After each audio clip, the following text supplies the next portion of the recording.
먼저 한국 NIH의 간삼의 만시밀 드립니다. Um, I am reporting now the second year of our collaboration regarding the neutralization of Lassa virus. And well, as you may remember, our research is focusing on the development of nanobodies, where we immunize alpacas, and alpacas may generate two sorts of antibodies. Antibodies that actually contain conventional structure with heavy chains and light chains, but also heavy chains only antibodies.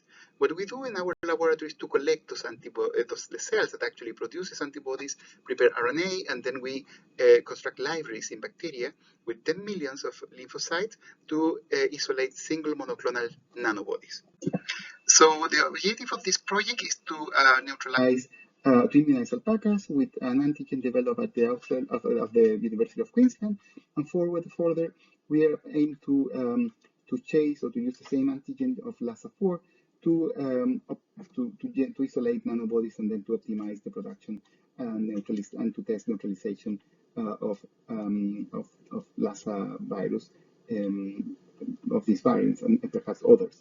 So what we do here, we start with immunization, we prepare a bacterial library, and further we study the possibilities of isolate, the nanobodies for further determination of immune reactivity, generation of perhaps monovalent or divalent nanobodies, and so on. And then we also in order to obtain the nanobodies, we actually have to do two different screenings. In our procedure, we start with a capture by gradient and bead coated on the antigen, and where they're incubated with bacteria that are very special bacteria that overexpress the antibody in the surface. And after that, we do a second step in high content microscopy to investigate which of those nanobodies are binding the protein in the same manner the protein is expressed when the virus infects the cell. So we do in-cell screening. And finally, we also have the capabilities to measure affinity and also biophysical parameters at the University of Queensland, and also the possibility to develop or to measure neutralization capabilities at the Bernard Institute in Germany. So far, the situation today is we have been exploring, we have accomplished the first round of the screening as we planned. So we immunized alpaca, we prepared the RNA, we did the whole procedure. However, we have some technical issues we want to discuss forward. So first we immunized alpaca. We did during 5 times in the end, so there were 4 immunizations. And after we immunized once more, we collect PBMCs, and after that collection, we prepare RNA. Before moving into the RNA preparation, we test the serum before the immunization and after the immunization of the alpaca, and then you can see that this alpaca immune reaction occurs only after we immunize with the antigen produced by the University of Queensland. Later on, we amplify with different polymerases the heavy chain. You can see heavy chain of conventional antibodies. It's around 1,000 nucleotides, while the heavy chain of single chain antibodies is around 700. So you can differentiate between two of them. With the different polymerases, sometimes one gives better result than the others. In this case, we took the polymerase number 2, and we amplify a large amount. Then we cut this band that encode only the nanobodies heavy chains, and then we said we do the second PCR using biotinylated fragments, primers, and this actually is presented here. It's around 450 nucleotides, and this is the fragment we finally cut it, and we prepare for high efficient cloning using this very specific digestion procedure. So we have the vector, encoded vector, coded vector, and the insert, and we've managed to generate a primary library of 1.2 power of 7, so 12 million clones. After that, we collect several, all these colonies. Each colony has a factor of amplification of 1,000 around, and then we take assumed samples of these bacteria just to see if indeed all these bacteria individually are carrying a nanobody. We realize that the complexity of the library is high, but it's not 100%, it's 85%. So we correct the library to a factor of 10 million. So this means we are covering covering most of the immune system of the alpaca in this library, which was already immunized with the Lassa virus. So then we apply our screening based on this procedure. I'm sure I will explain you. So we have these DNA fragments, we clone it into bacteria. The bacteria now are induced and they're coated, or they overexpress a single nanobody in the surface. And after that, we have beads, as you can see, there's the beads. We have beads which are coated in the antigen of interest. This is Lassa virus protein GP4. The bacteria binds to the beads, and then we place them across a gradient. Free bacteria stays in the upper part, as you can see here, and beads are actually traveling all across the gradient to the bottom, where we collect bacteria, and then we have isolated bacteria as well. We collect a sample of these and we do an enriched bacteria, an enriched library. So we have two libraries, the primary library, which is coming from here, and the second library, which is the enriched library coming from here. And then we expected to have a success rate of 150, 100 from this. We start our screening and we test over 200 clones. However, we didn't success. So as you can see, our screening is based on high content. We also have Lassa protein GP4 together or fused to a superfolded GFP. And then this allowed us to overexpress the protein in cells, in HeLa cells, as it happened when the bacteria, when the virus, sorry, when the virus is infecting the cells. And then we apply single nanobodies to each well, and we determine if we can detect the GP glycoprotein of Lassa virus with our nanobodies, and this didn't occur. So we also produce some, this is also we produce at the University of Queensland now, some positive controls. We took from the literature some four of the well-known antibodies against Lassa, and then we sequenced them and ordered the sequence, the synthetic fragments from the heavy chain and light chain. We expressed them in bacteria, in mammalian cells, as you can see here, and we were able to produce large amounts. And as you can see here, it's unreduced, so you see the full size of the conventional antibody, and then you have the reduction conditions where you see heavy chains and light chains of these conventional antibodies, where we plan to use them as a positive control. We also produced the antigen. The antigen is heavily glycosylate. As you can see here in this part, you see this, the glycoprotein of Lassa is really migrating as a glycosylated protein. And we also test the positive control. So we have also an internal positive control, whereas the Lassa GP is also having a tag. So we have an anti CTAG, and there you can see the tag control is working very good. But we also can see that one of our positive control is having a very good reaction, so the H12-1 conventional antibody. So, and this was used, because it's very important to have a positive control to compare, the binding of the nanobodies, perhaps the possibility of neutralizing.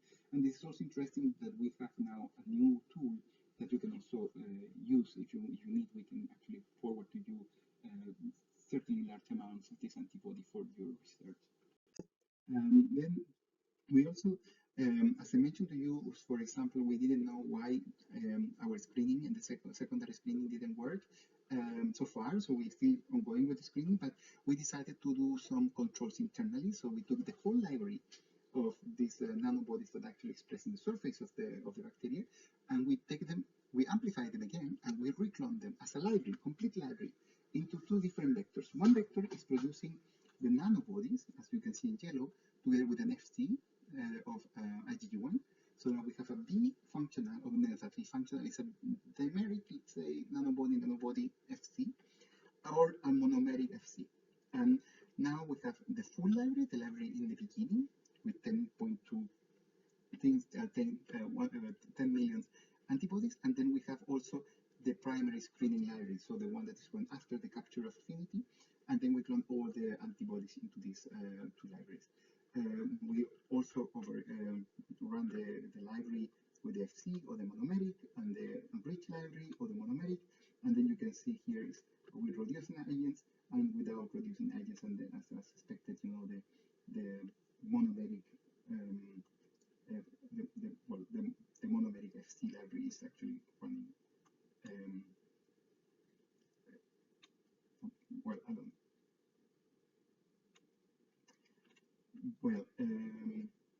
So no, sorry. As you can see, the don't reduction conditions led to to the structure of these nanobodies with the Fcs. So you see here this one, and this one is this one, which doesn't depend. Migration doesn't depend of the concentration of the DPT. All right. Well, what we observe here is that the positive control, also we use a positive control as a Z-tag, and then you can see the positive control here, is the line here. We have some antibody giving some strange signal, but we also, our expected control, positive control, is actually giving a good signal here as well. As you can see here, this is the H12.1 here. And our library, the library which is actually here, the original library for the nanobodies, the one that is actually having the 10 million, is also given a signal. So we realize we don't have too many antibodies, so it's not very enriched libraries, but we do have antibodies coming into the nanomolar, high nanomolar. So we think that and these nanobodies are actually reacting against LASA, so they are there. The problem we have is that the enriched library here didn't work. So these guys didn't work. Only this guy works. So we think that we have to actually perhaps remake the library in one hand to try to increase a little bit more the capability, the antibodies actually present in the lymphocyte, but also we think that our screening based on the capture is failing. So we decided to move forward for the generation of new antigens, and this is something we have been doing thanks for a second grant we awarded. It's not in LASA, it's something else, but we also take the advantage to take my people to Queensland and to support them, for actually do some of the work in Queensland. And we are developing now a new antigen, which is going to be a GP protein, glycosylated as a LASA glycoprotein, which is going to stay in the perfusion conformation.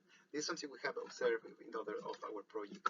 For example, in LASA, we have these nanobodies which bind to the pre-fusion conformation, and they became very, very efficient and one of the best on top in the line of neutralization for NIPA.